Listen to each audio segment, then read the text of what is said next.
Hey guys, it's Larry Greenberg, and today we're going to take a look at the Logitech Solar Keyboard Folio case for the iPad 2 and the new iPad. This has quickly become my favorite iPad keyboard case, and really my favorite case in general because I find myself using it all of the time. So I have it out of the packaging already because you get nothing other than the case itself. This doesn't need any sort of charger because it's solar powered. It relies on the sun and also your interior light to recharge the battery that's in the keyboard case. So I'll give you kind of a look at the exterior first. Hard to just describe the material of the case. It feels kind of like wetsuit material. It's obviously not leather, but it has kind of that soft, supple feel to it. You can see the Logitech logo in the corner as well. So as I open it up, to reveal both sides of the case, left-hand side featuring the keyboard and the battery, and then the right-hand side featuring a TPU-style cradle that you insert your iPad into. So let me do that now. There is not an issue with screen protectors with this case. I have one on mine and it works just fine.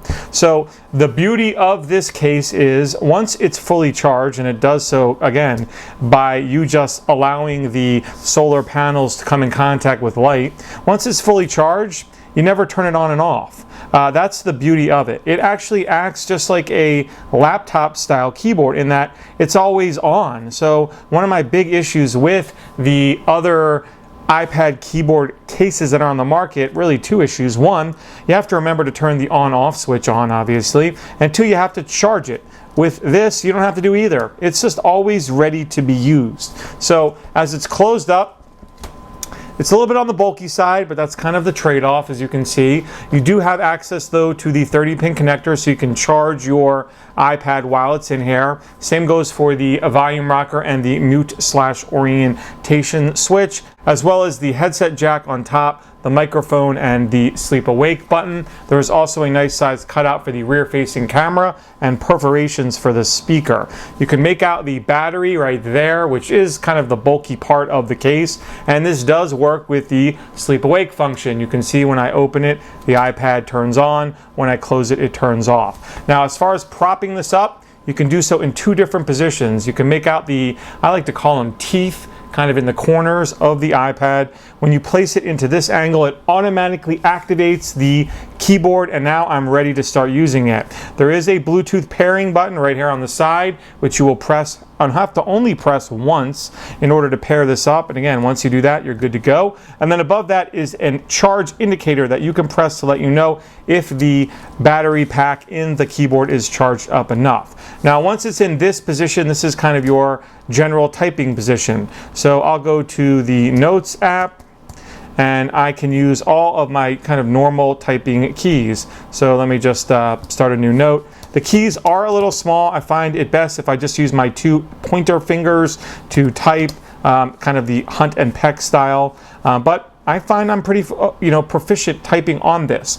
It does have some multifunction iPad keys as well on the top. Probably my only complaint about this case is in order to use those, and those are the red ones on the top row, you have to use the function key for most of them. So the lock button, for example, I can't lock, it acts as delete. As you can see, I'm deleting the text.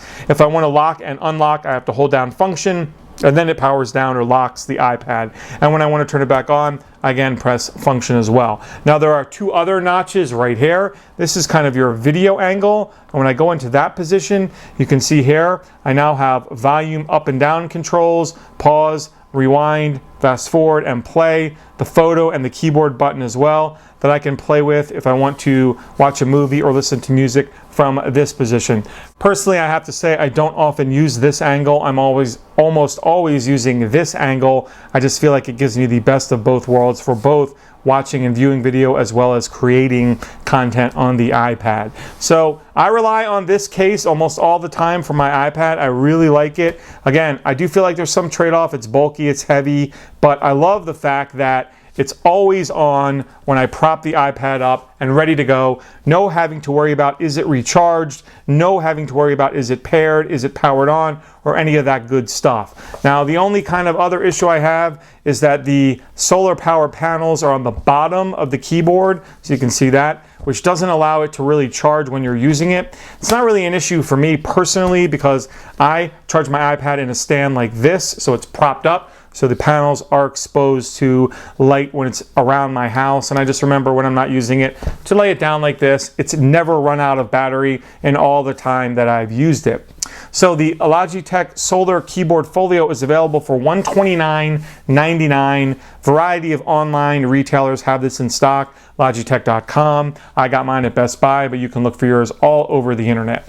So that has been a brief look at the Logitech Solar Powered Keyboard Folio for the new iPad and the iPad 2. Check the link in the video description if you'd like to learn more about this product. As always, if you have any questions about it, you know you can drop me a line. Otherwise, have a great day.